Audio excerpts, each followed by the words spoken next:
जल्दी से तैयार हो जा।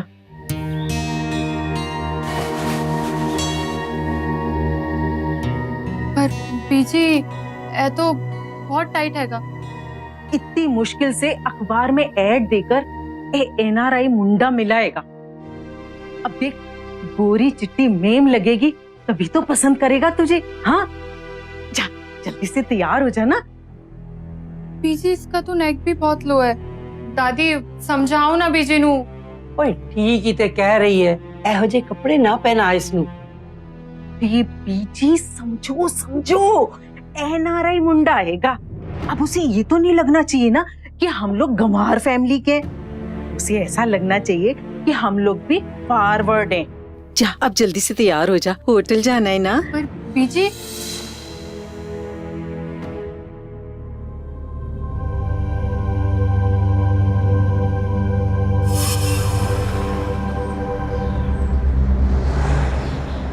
भाई साहब थोड़ा सा इधर आ जाइए। जी thank you.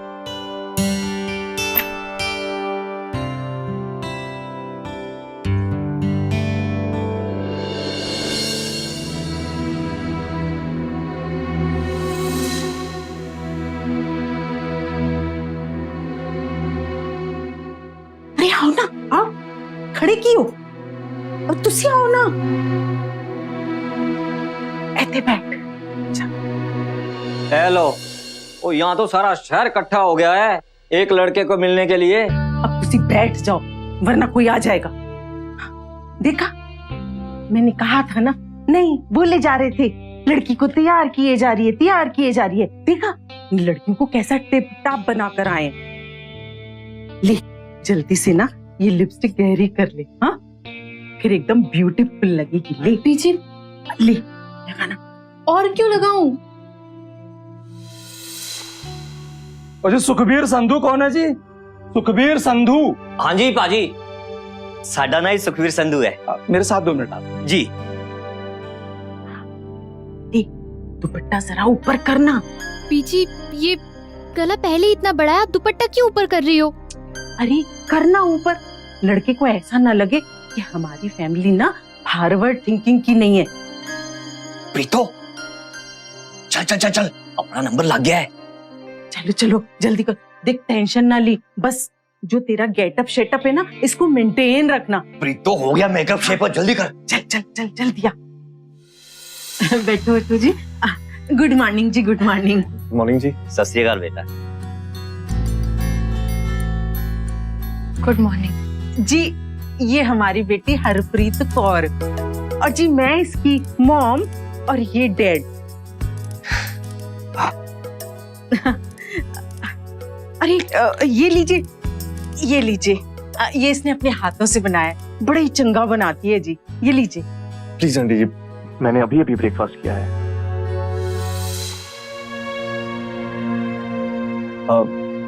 Thank you so much, आपने मेरे लिए इतनी मेहनत की। थैंक यू जी। अरे अरे, पता है हमारी हरप्रीत तो ऐसी पट पट अंग्रेजी बोलती है जी। पूरे मोहल्ले के मुंडे और कुड़ियां ना इससे ही अंग्रेजी सीखने आते हैं जी। और तो और अंग्रेजी के गाने भी गाती है।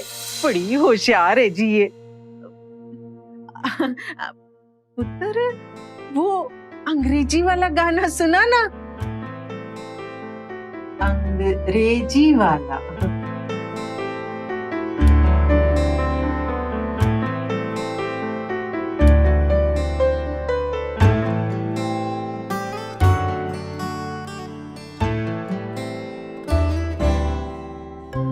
प्रिटी वुमन,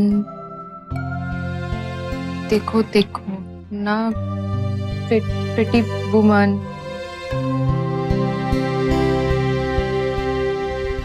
अच्छा जी, अब तो सब चंगा ही लग रहा होगा ना जी? सब ठीक हैगा तो आगे की बात कर ले।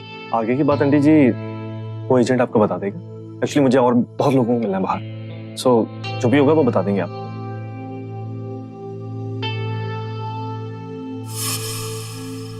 पाऊजी,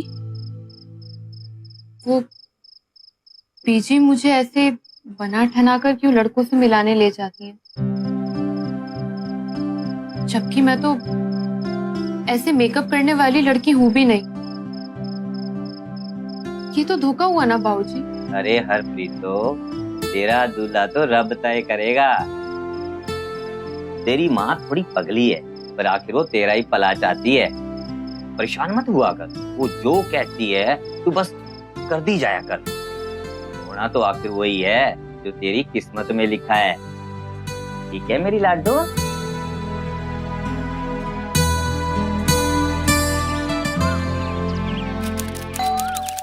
प्रीतो, देख जरा दरवाजे पर। हाँ।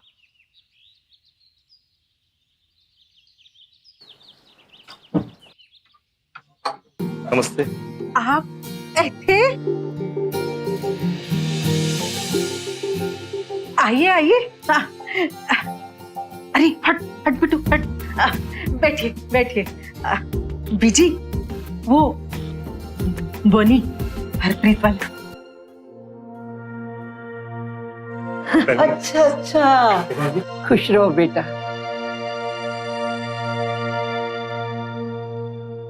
अब जा हरप्रीत, एक गिलास ठंडा पानी लिया। हाँ, और बताओ बेटा, यहाँ कैसे आना हुआ? एक्चुअली मैं शादी जल्द से जल्द करना चाह रहा हूँ। 3 लड़कियां फाइनल की हैं शादी के लिए मैंने। हरप्रीत भी उनमें एक है। सोचा कि पहले एक बार मिल लूं।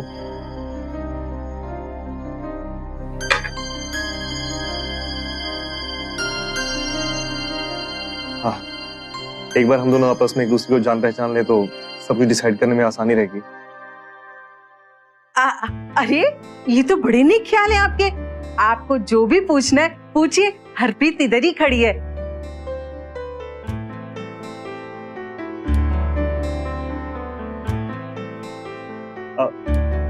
एक्चुअली मैं अरे सामने ही खड़ी है, जो भी पूछना है ये सारे जवाब देगी। एक्चुअली मैं क्या सोच रहा था कि अगर आप लोगों को मंजूर हो तो मैं हरप्रीत को लंच के लिए लेके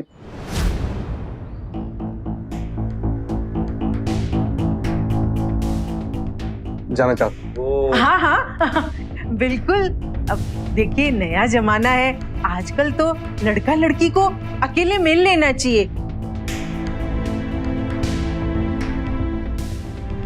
अब हम लोग भी तो आजकल के जमाने के हैं, कोई गांव के थोड़ी ना है, बड़े फारवर्ड लोग हैं हम लोग। हाँ क्यों जी?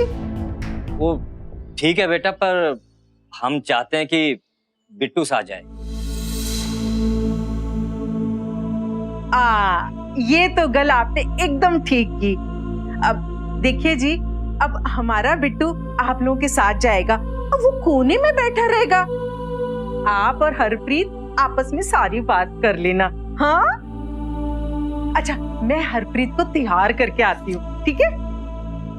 चल चल बेटा चल। देख पुत्र, वाहिगुरु जी ने ना हमें ये दूसरा मौका दिया है। अच्छी तरह बात करी, और हाँ, वो पट अंग्रेजी में जवाब दी। अब तो साडे घर की इज्जत ना तेरे हाथ में है। कोई भी ऐसी गल ना करे जो उसे बुरा लग जाए। उसे ऐसा नहीं लगना चाहिए कि हम लोग गंवार हैं या उससे कुछ कम है।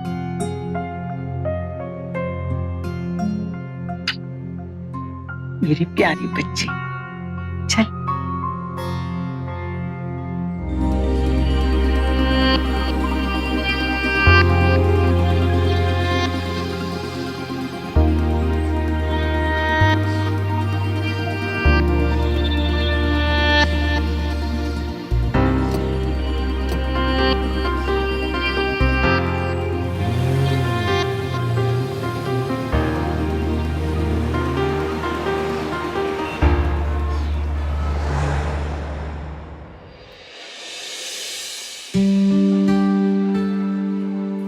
कैसा लगा वीडियो गेम? अंकल, इसमें तो बहुत अच्छे अच्छे गेम्स है।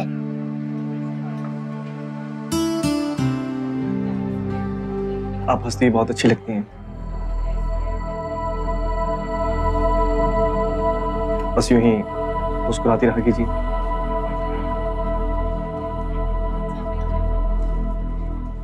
जी वो एक्चुअली ना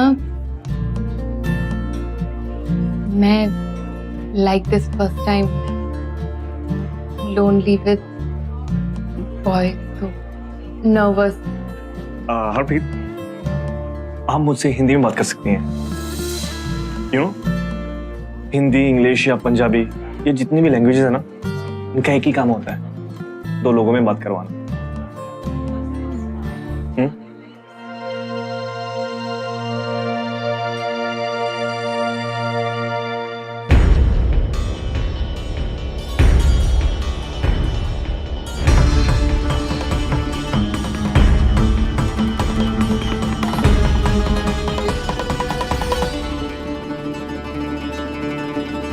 बॉनी और हरप्रीत के बीच में कोई समानता नहीं थी। विचार, व्यवहार, रहन सहन और पारिवारिक संस्कार के लिहाज से भी दोनों में कोई तालमेल नहीं था। लेकिन फिर भी बॉनी हरप्रीत और उस जैसी लड़कियों में दिलचस्पी दिखा रहा था।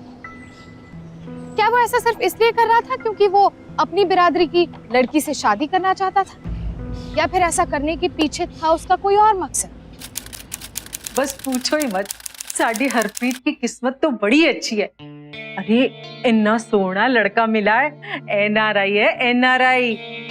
साडी हरप्रीत की तो किस्मत ही खुल गई। हाँ, लगता है हरप्रीत आ गई। हाँ, आजा पुत्र आजा। मुबारक हरप्रीत। Thank you. बहुत बहुत बधाई हो हरप्रीत। Thank you. अरे हरप्रीत पुत्र, तू अकेली आई, बोनी जी नहीं आए? जी अरे तूने कोई गड़बड़ तो नहीं की ना? जी ऐसा कुछ भी नहीं है। ओ प्रीतो, 2 मिनट ठंड रख, ठंड। ये मैं अपने लिए नहीं कर रही हूँ, हरप्रीत के लिए कर रही हूँ ना। अब गल सुनो, वो जाएगी विदेश, विदेश में मेम की तरह रहेगी, अंग्रेजी लोग जैसे रहते ना वैसे, और फिर तो अपने बिट्टू को भी बुला लेगी। जी तू इतने सपने ना दे कभी, अभी कुछ पक्का नहीं हुआ है। वो बोनी जी के बीजी और बाऊजी आएंगे तब सब फाइनल होगा। सच्ची? क्या सिर्फ पैसों की बुनियाद डालकर रिश्ते को कायम करना मुमकिन है? क्या एक लड़के का अमीर होना उसके आदर्श पति होने की गारंटी देता है? शादी के बाद हर माँ यही चाहती है कि उसकी बेटी रानी की तरह जिए, लेकिन क्या पैसों के खातिर शादी के बाकी पहलुओं को नजरअंदाज करना उचित है? हरप्रीत की माँ ने यही गलती कर दी। एक NRI लड़के के प्रभाव में उन्होंने शादी के दूसरे अहम पहलुओं को टटोलने की कोशिश भी नहीं की। देखिए भाई साहब, हमारे बेटे को इतनी सारी लड़कियों में सिर्फ आपकी बेटी पसंद आई, और हम अपने बेटे की पसंद की कदर करते हैं। इसलिए हम आपको बता दें, बात दरअसल ऐसी कि हमने अपने बेटे के ऊपर काफी खर्चा किया है। हमने उसे विदेश में भेजा पढ़ने के लिए, उसका काम धंधा सेट करवाया। इसलिए हम चाहते हैं कि लेन देन की बात अगर साफ साफ हो जाए तो अच्छा है। जी बिल्कुल। केड़ी मांग है ਤੁਹਾਡੀ? देखिए भाई साहब, घुमा फिरा के बात करने की तो आदत हमारी है ही नहीं। वैसे एक लड़की के यहाँ से 25 लाख रुपए कैश और 4 एकड़ जमीन का ऑफर आया है। इसके ऊपर आप जो भी देना चाहे दे सकते हो। वैसे लड़के की पसंद का भी तो ख्याल रखना पड़ेगा ना। हाँ क्यों जी, मैंने ठीक कहा ना?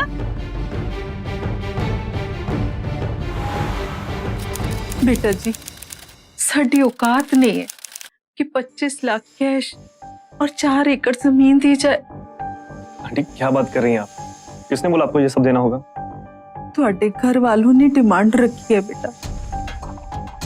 एक्चुअली मुझे इस बात का पता ही नहीं था आंटी जी। अच्छा आपने बता दिया।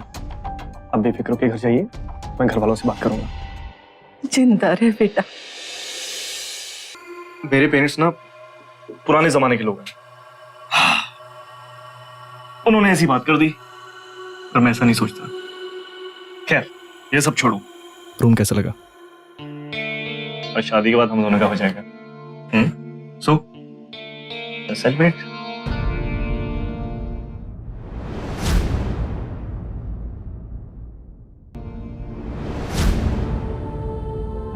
जी मैं ये नहीं पीती हूँ। कम ऑन हरप्रीत, विदेश में सब पीते हैं, पहले कभी नहीं पी तो अब स्टार्ट कर प्लीज मेरे लिए।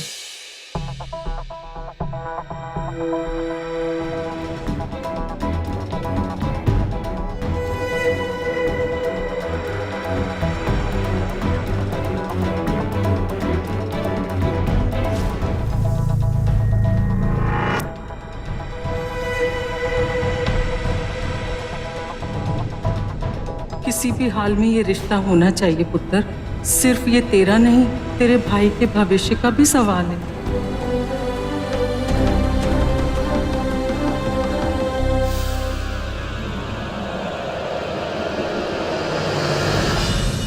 की करके आई है तू? दुनिया में बदनामी करवाएगी हमारी? दुनिया में इतना भी फॉरवर्ड मत बन जाओ कि तुम्हारे पांव तले जमीन ही खिसक जाए। दुनिया को क्या मुंह दिखाऊंगा मैं?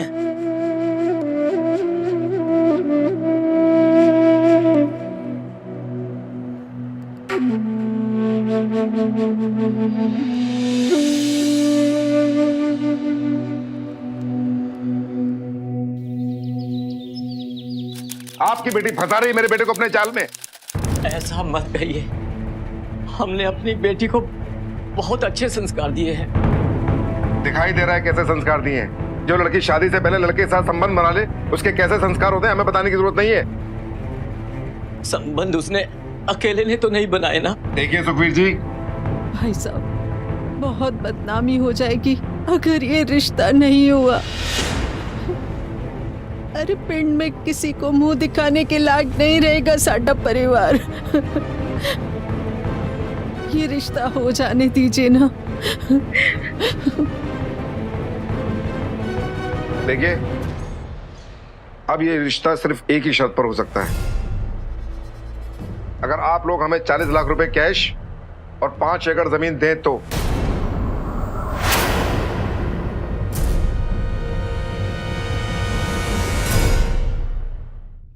हरप्रीत के साथ इतना बड़ा धोखा हो चुका था, लेकिन फिर भी उसके माँ बाप बॉनी के साथ उसकी शादी करवाने के लिए राजी हो चुके थे। बॉनी और उसके परिवार के बिछाए हुए जाल में हरप्रीत और उसके माँ बाप आखिरकार फंस ही गए। इसके बजाय अगर हरप्रीत के माँ बाप ने बॉनी के खिलाफ उसी वक्त कंप्लेन लिखवाई होती जब उसने दहेज का पैसा मांगा था, तो हरप्रीत को वो सब कुछ ना सहना पड़ता जो उसने शादी के बाद सहा।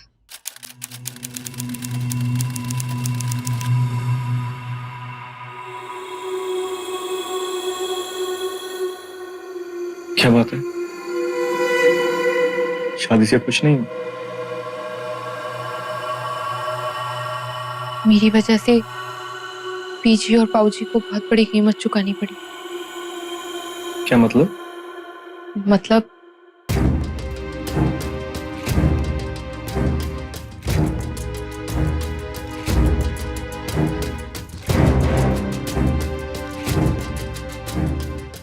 तो मेरे पेरेंट्स ने ऐसा किया ना, तुम भरोसा रखो, मैं एक एक पाई वापस कर दूंगा।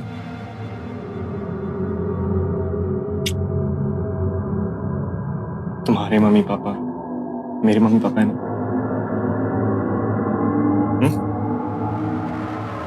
उनको तकलीफ में नहीं रहने दूंगा। तो फिर क्या सोचा तूने बोनी?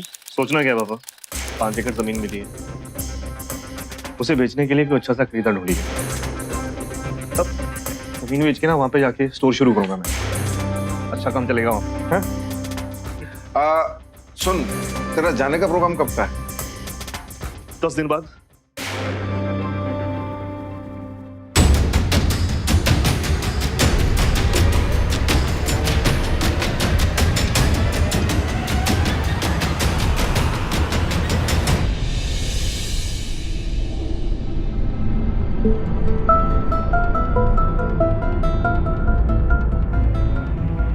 आप 10 दिन बाद जा रहे हैं और आपने मुझे बताया नहीं।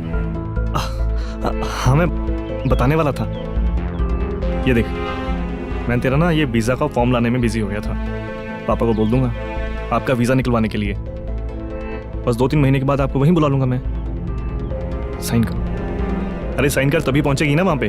कहाँ? यहाँ पे, यहाँ यहाँ?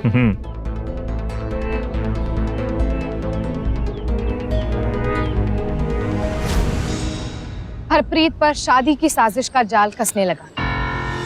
मोटी रकम वसूलने के बाद उसका पति बॉनी कनाडा रवाना हो गया और पीछे छोड़ गया हरप्रीत के लिए सिर्फ इंतजार। उधर बॉनी के रवाना होते ही हरप्रीत के साथ बदसलूकी का दौर शुरू हो गया।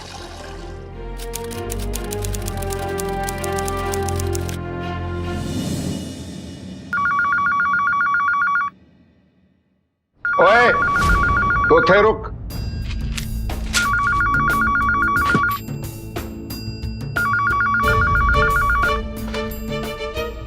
हेलो, हाँ बोनी बेटा, कैसा है बेटा?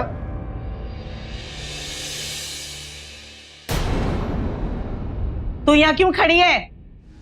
साफ सफाई बाकी है ना? पहले जाके किचन साफ कर, बाद में बात कर लेना बोनी से। हरप्रीत की जिंदगी के दिन गुजरते चले गए। हरप्रीत की बॉनी से बात तक नहीं होती थी और हरप्रीत की हालत बद से बदतर होती चली गई।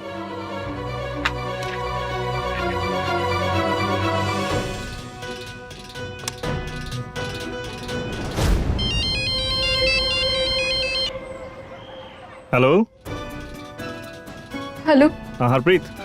पोनी जी। क्या बात है? पोनी जी आप कब आएंगे? मेरा आपके बिना यहाँ पे मन नहीं लगता। मम्मी जी और पापा जी ने अभी तक पिज़्ज़े के लिए अर्जी भी नहीं दी। यार मैं क्या करूँ? देखो तुम परेशान मत हो, ठीक है? अगले हफ्ते आके मैं खुद सारा काम करवा दूंगा। आके मम्मी पापा से बात भी करूंगा मैं। तुम ध्यान रखना अपना। वहां पे रात काफी हो चुकी होगी, अभी सो जाओ, ठीक है? रखता हूं मैं। जी।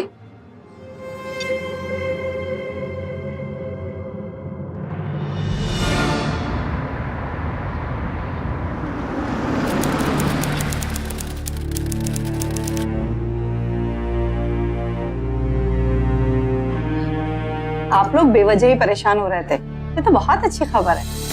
कैसी खबर? आप लोग दादा दादी बनने वाले हैं। हाँ?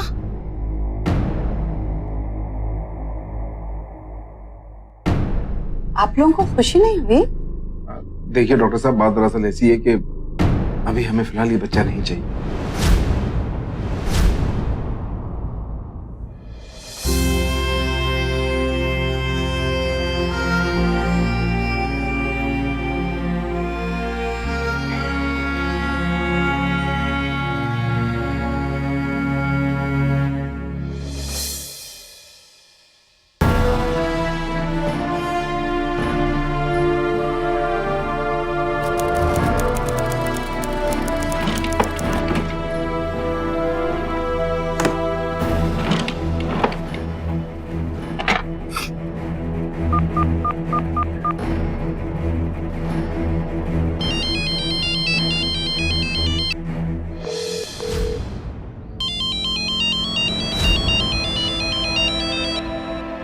Hello.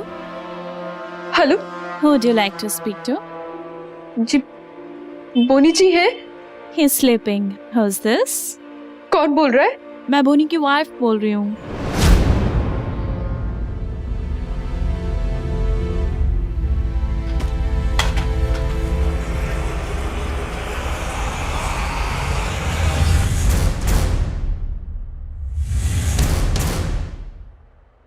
तू अब तू चोरी भी करने लगी है? हिम्मत देखो इसकी, चाबी चुरा के फोन का लॉक खोलकर फोन कर रही थी ये।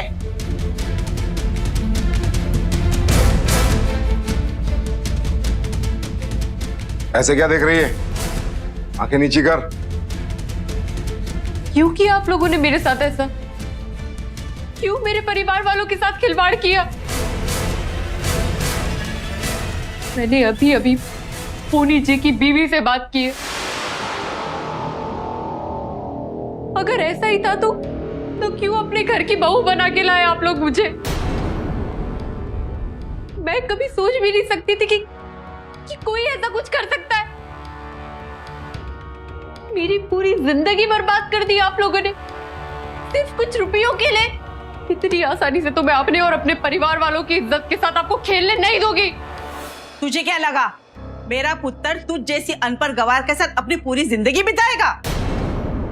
और सुन, इससे पहले कि तेरी जुबान खुले हम तुझे हमेशा हमेशा के लिए खत्म कर देंगे।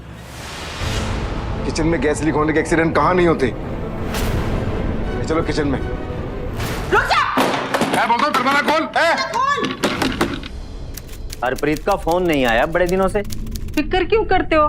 खुश होगी अपने परिवार वालों के साथ, देख लेना। ये कौन घंटी बजा रहा है? मैं देखती हूँ। अरे पुत्र क्यों होया? बेटा क्या हुआ बेटा? हमें बताया गया कि तू बोनी के साथ विदेश चली गई है। उन्होंने वहां पे दूसरी शादी कर ली है बाबूजी।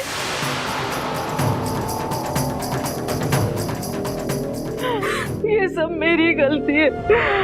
रहना रहे दामाद के सपने में मैंने अपनी बेटी की जिंदगी बर्बाद कर दी थी।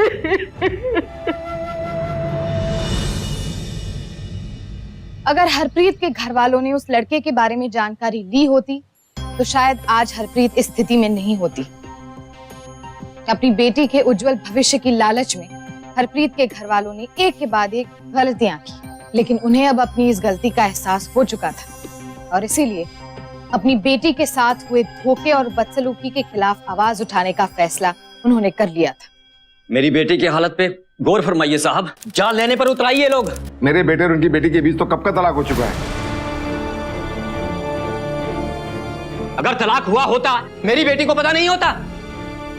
इंस्पेक्टर साहब ये देखिए, आप खुद देख लीजिए। ये वो तलाक के पेपर्स हैं जिस पर मेरे बेटे ने और इनकी बेटी ने अपनी सहमति से साइन किया है। बात दरअसल ऐसी इंस्पेक्टर साहब, इसका किसी और लड़के के साथ चक्कर चल रहा है, इसलिए मेरे बेटे ने इसको तलाक दिया। ये क्या बकवास कर रहे हैं आप? बकवास आप कर रहे हैं। आप चुप रहिए, नीचे बैठिए। देखिए राजेंद्र जी सही कह रहे हैं, अगर इन लोगों का आपसी समझौते से तलाक हुआ है तो फिर तो कोई केस ही नहीं बनता।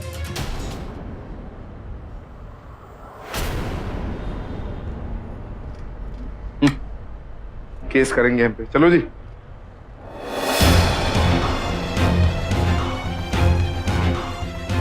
जी ये थोड़े साइन बेटा 10 दिन बाद जा रहे हैं और आपने मुझे बताया नहीं। मैं तेरा ये ना वीजा का फॉर्म लाने में बिजी हो गया, बस 2-3 महीने के बाद आपको वहीं बुला लूंगा मैं। अरे साइन कर तभी पहुंचेगी ना वहां पे।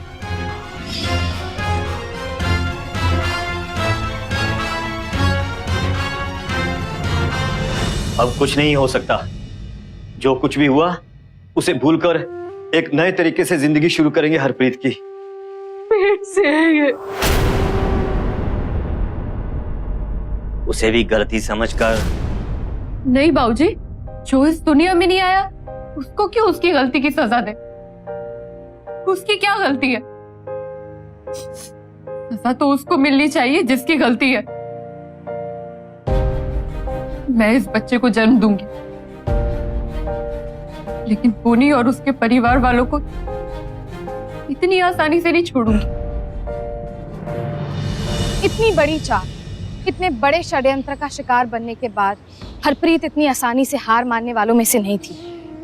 उसने अपने परिवार वालों को भी समझा दिया था कि अगर उसने अपने साथ हुए इस जुर्म के खिलाफ आवाज नहीं उठाई तो ऐसे ही चालबाज और धोखेबाज लोगों की हिम्मत बढ़ती जाएगी और फिर हरप्रीत जैसी कोई दूसरी लड़की इसी तरह के साजिश का शिकार बन जाएगी।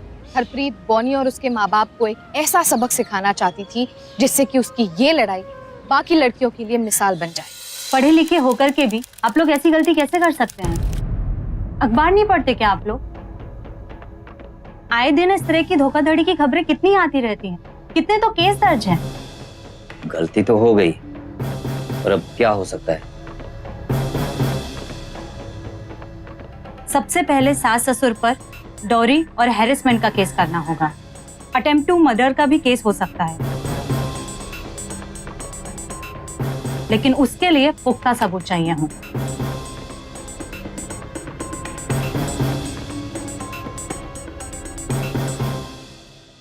फिर आगे आप लोग। और इस बार पुख्ता सबूत लेकर के आए। ये है कैश ट्रांजैक्शन की कॉपी, जिससे साबित होता है कि 40 लाख दिए हैं इन लोगों ने बोनी संधू के परिवार को। ये है लैंड ट्रांसफर की कॉपी।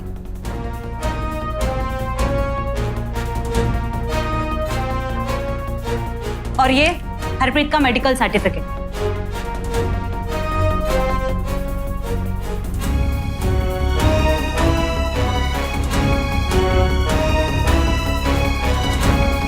तो अब तो आप बोनी के परिवार को रिमांड पर ले सकते हैं।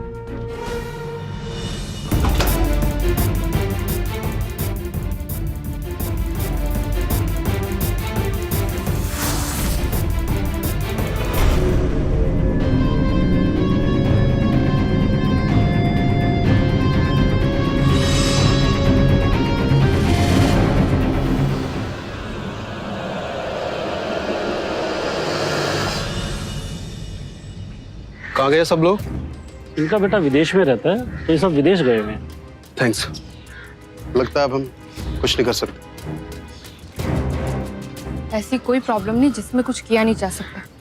अब समझ क्यों नहीं रही हैं? अब ये मामला लोकल नहीं रहा, अब ये मामला दो देशों के बीच का हो गया है। अब अगर कोई कुछ कर सकता है तो वो है मिनिस्ट्री ऑफ एक्सटर्नल अफेयर्स, यानी विदेश मंत्रालय।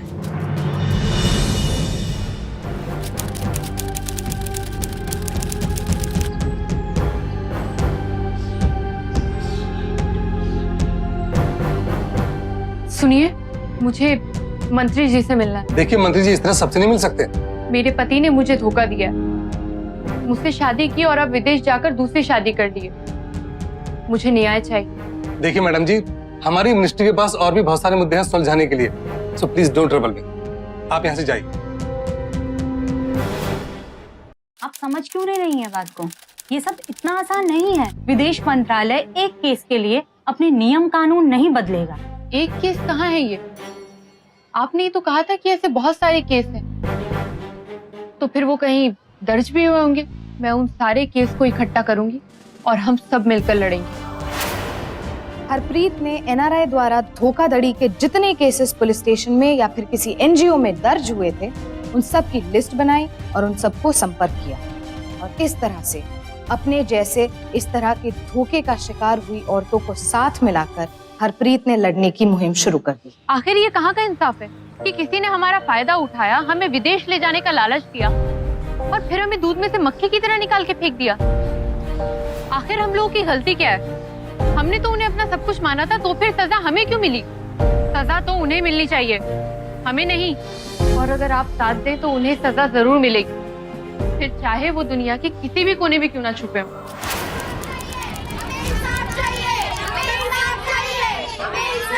हमें इंसाफ चाहिए। विदेश मंत्रालय के इस दफ्तर के बाहर ये सारी औरतें बैठी हुई हैं शादी के जोड़े में। ये वही औरतें हैं जो एनआरआई दूल्हों के झूठे वादों की शिकार हुई हैं। और ये एनआरआई दूल्हे हमारे देश की सीमा से बाहर चले गए हैं, जिसके कारण हमारे कानून के पहुंच से बाहर हैं। और इसलिए ये सारी औरतें आज यहाँ मंत्री जी से अपने इंसाफ की मांग कर रही हैं। और इन सब औरतों को यहाँ पे इकट्ठा करने का श्रेय जाता है हर्षित कौर जी को। ये उनकी हिम्मत और पहल का ही तो नतीजा है जो इतनी सारी औरतें आज यहाँ पे मौजूद हैं। तो बस आज हमें ये देखना है कि इन सारी औरतों को इंसाफ मिलता है या नहीं। तो चलिए हम चलते हैं हमारे इस सारे आंदोलन के आयोजनकर्ता से मिलने के लिए। हम बस यही कहना चाहते हैं कि हम भी इस देश के नागरिक हैं और अगर हमारे साथ अपराध इस देश की सीमा के अंदर हुआ है तो अपराधी को सजा भी इस देश की सीमा के अंदर मिलनी चाहिए, ताकि वो लोग आगे से ऐसा धोखा करने से पहले लाख बार सोचें। देखिए, अब तक करीब 20,000 औरतों के साथ इस तरह का धोखा हो चुका है। औरतें सड़क पर आ गई है, इसे रोकना होगा। कुछ सख्त नियम बनाने ही होंगे। जी देखिए, सबसे जरूरी बात यह है कि इस तरह की शादी रजिस्टर्ड होनी चाहिए और ऐसे भगोड़े पतियों को इंडिया वापस बुलाने के लिए जल्द से जल्द कोई प्रबंध करना चाहिए। अगर उन्हें डिवोर्स भी चाहिए तो डिवोर्स भी यहाँ की अदालत में फाइल होना चाहिए। ये सब तो ठीक है, लेकिन सबसे पहले इस तरह की केसेस के लिए पासपोर्ट ऑफिस में एक डिपार्टमेंट का आयोजन कर देते हैं जो ऐसी मामलों की जांच पड़ताल कर लेगा। वर्तमान हालत में ये बहुत जरूरी है कि हरप्रीत के ससुराल वालों को इंडिया वापस लाने के लिए रेड कॉर्नर नोटिस जारी किया जाए। रेड कॉर्नर नोटिस एक देश की सरकार दूसरे देश की सरकार को तब जारी करती है जब कोई खतरनाक मुजरिम जुर्म करने के बाद दूसरे देश में भाग जाता है। इस नोटिस के जरिए दूसरे देश की पुलिस उस मुजरिम को गिरफ्तार करने के बाद उसे वापस भेज देती है। अब आम तौर पर इस तरह का एक्सट्रेडिशन माफिया या फिर खतरनाक आतंकवादियों पर इस्तेमाल किया जाता है, लेकिन शादी के नाम पर धोखाधड़ी का एनआरआई कनेक्शन भारत सरकार के लिए एक चिंता का विषय बन गया था। इसीलिए सरकार ने इस केस पर रेड कॉर्नर नोटिस जारी कर दिया।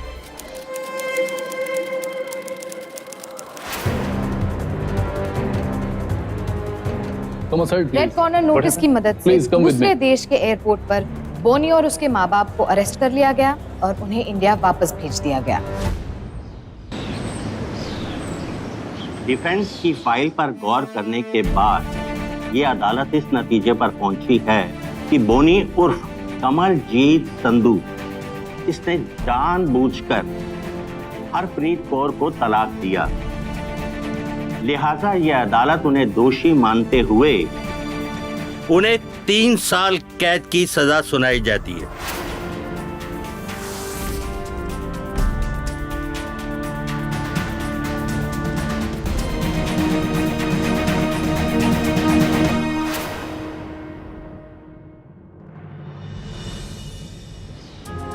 बोनी और उसके घर वालों को ना सिर्फ सजा मिली बल्कि दहेज में मिली सारी रकम और प्रॉपर्टी भी हरप्रीत के घर वालों को वापस करनी पड़ी। उसके बाद हरप्रीत ने अपने बच्चे को जन्म दिया और आज भी उसे अकेले ही पाल रही है। हरप्रीत ने एक एनजीओ भी ज्वाइन कर लिया जो इस साजिश के खिलाफ समाज को जागृत करता है और उन सभी लड़कियों की सहायता करता है जो हरप्रीत की तरह इस धोखे का शिकार हुई।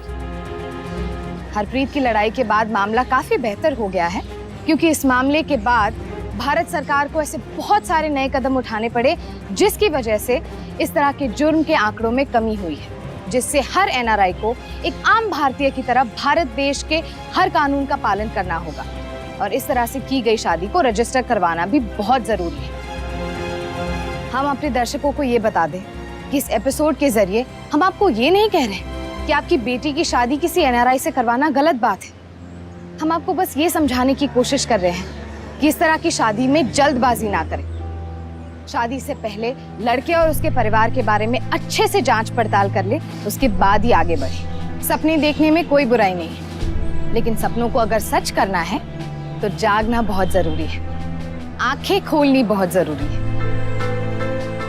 शादी के रिश्ते की नींव सिर्फ रुपयों पर नहीं खड़ी की जा सकती है। रिश्ते को तय करने से पहले ये बात बहुत जरूरी है कि लड़का और लड़की दोनों ही पक्ष एक दूसरे के बारे में पूरी जानकारी रखें। एक दूसरे के बारे में पुख्ता जानकारी होने के बाद ही किसी भी रिश्ते में विश्वास कायम हो सकता है। थोड़ी सी सावधानी आपकी और आपके अपनों की जिंदगी को बर्बाद होने से बचा सकती है। कल फिर मिलेंगे जुर्म के खिलाफ जंग की ऐसी ही एक बेमिसाल दास्तां के साथ। तब तक के लिए सावधान इंडिया। 100 दिन 100 फाइट बैक्स।